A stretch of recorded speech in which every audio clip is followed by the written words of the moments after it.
going to show you a great recipe that takes the humble chicken Maryland, one of the cheapest cuts you can buy, and turns it into $1 million French dish. Well, maybe not $1 million, but somewhere close to that. Now, these Marylands have the skin on, and I like to leave the skin on and the bone. It holds the shape, but also keeps it nice and moist. Now, to turn it into a French dish is really easy. I've got some dried tarragon, but if you haven't got dried tarragon, you can use some oregano or some margarine. That gives it a great flavour as well. Now, this is going to be a chicken fricasse kind of recipe with lots of ingredients, but to get that little crust on the outside of the chicken, I use a little bit of flour. Just a little dusting of flour helps it to form a little skin and also helps to thicken up the sauce. Now, I'll move the flour over the side and we have to season it because salt loves meat, meat loves salt, and chicken Maryland loves lots of salt on it because it's the salt that brings out the flavour. Now, it's seasoned up and floured. I'll turn it over in a second, but I want to draw your attention to my pan here. This is a great pan here, and the thermo signal in the centre there is solid, which tells me it's red hot and ready to go. Now, it's quite simple. Grab your olive oil like this and pop it into the pan. We want a nice amount of olive oil that covers nearly the bottom of the pan. I'm using really good organic extra virgin olive oil. That's going to give it lots of flavour, so you can put plenty of it in there.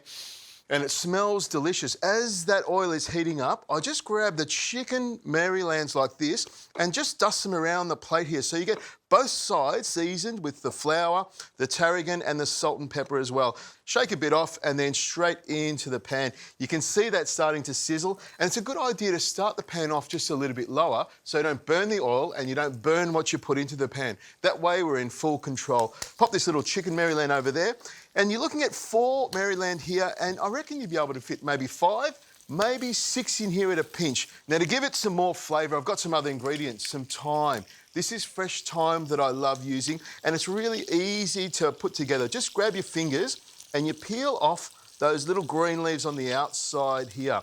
I'm using some button mushrooms, or champignon mushrooms we call them. I just cut them straight through the middle here.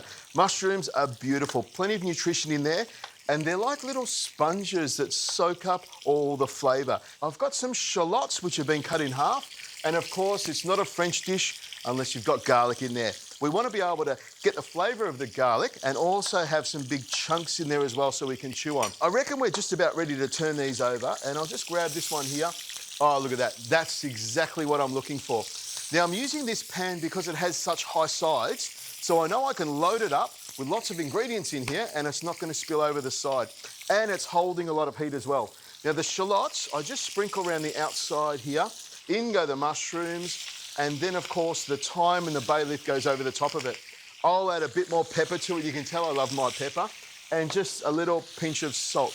And for the next couple of minutes, I'll just stir them around, maybe with a wooden spoon or a fork, just to make sure that the shallots get down the bottom there, the mushrooms get in there, and the thyme starts to cook. Listen to that sizzle. And once they've softened it up a little bit, I'll put the liquids in there and make it taste even better.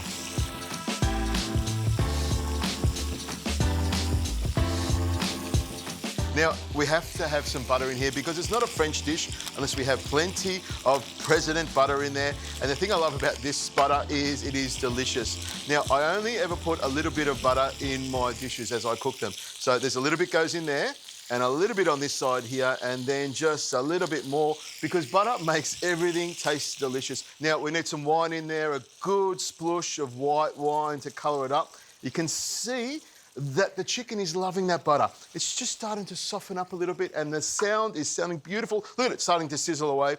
A little bit of chicken stock in there as well to help give it some flavour. Now, the other thing that's going to make it really delicious is, of course, some cream. Yes, this is a dish that's way over the top. It's all about the deliciousness of the ingredients coming together. Now, that's come to the boil already, so I just need to pop this into the oven. It'll cook at 160 degrees Celsius for about 30 to 35 minutes. It will reduce down beautifully. The chicken will be golden.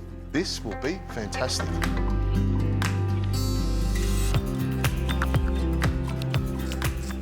It's important when you finish a lovely dish like this that you get some herbs ready.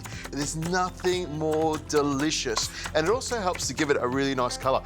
A little sprinkle of green on there just really, really picks it up. And then with the sauce, you grab some of the sauce and just glaze the top of the chicken. It looks fantastic, smells amazing. Now, I'll just grab this little piece of chicken over there here like that, pop it onto the plate, and we've got the mushrooms, the shallots, and that creamy sauce going over the top there. And you can see that that flour I put on the outside of the chicken has helped to thicken it up. Now I've got some thyme from my garden, and put a little sprig on the top there. Of course, we have to taste it to make sure that it's nice and delicious. One of the things I look for when you're cooking a dish like this that's been braised in the oven is it's got to be tender. See, it just falls apart? That's what you're looking for. A little bit of that sauce there, a little mushroom, a little champignon mushroom on the side there. Get that onto the chicken. Tender, flavoursome, juicy. That is a beautiful dish. So simple and really cheap to put together. Put it in the oven for a few minutes and it comes out as tender as that. That's going to impress everyone.